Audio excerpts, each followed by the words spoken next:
In this video, we will show you how to bleed your brake fluid on your Lincoln MKZ. You can find the right brake fluid on CarParts.com via the link in the description.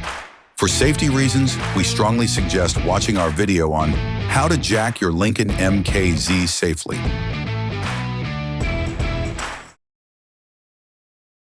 Remove any residual vacuum or hydraulic pressure from the brake power booster by applying the brake several times with the engine off.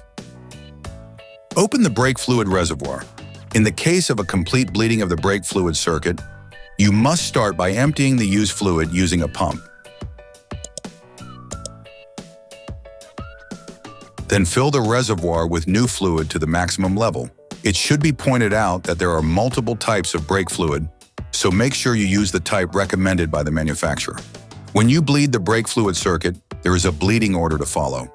On this vehicle, the order is as follows: passenger side rear wheel, driver's side rear wheel, passenger side front wheel, driver's side front wheel. You will therefore have to successively lift each part of your vehicle,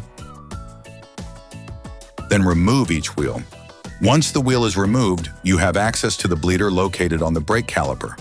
Start by removing the stopping plug. Using a wire brush, brush the bleeder clean before applying penetrating oil to make sure you don't break the trap if it gets rusty. The simplest method, requiring the least amount of tools, is to use a container pre-filled with a little brake fluid. Dip a tube into the container.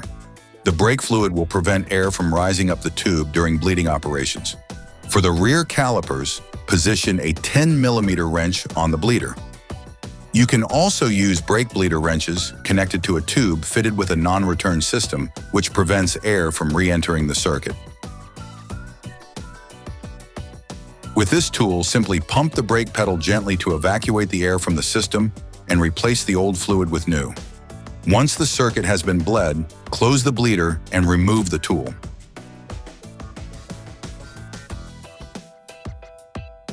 Don't forget to clean the parts around the bleeder with brake cleaner to remove all traces of brake fluid.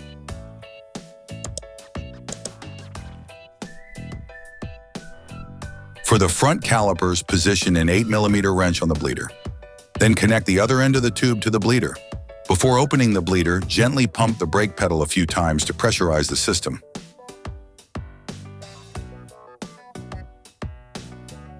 Once the pedal is hard, hold it down.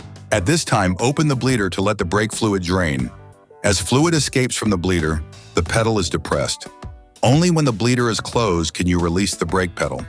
Repeat this operation until there is no more air in the system. It is important to regularly add brake fluid to the reservoir to prevent air from entering the master cylinder. When a clear, bubble-free liquid flows out, all you have to do is close the bleeder and disconnect the tool. Don't forget to clean the parts around the bleeder with brake cleaner to remove all traces of brake fluid.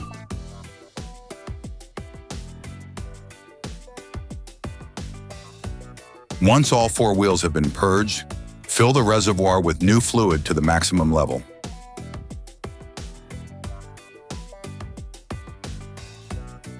Once the bleeding is done, check that your brakes are working properly.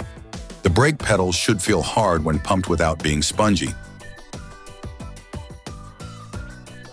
Warning: if you have any concern about the effectiveness of your braking system, if the brake pedal remains soft after several bleedings, or if the brake or anti-lock indicator remains illuminated, do not use the vehicle and have it checked by a garage. Operation complete.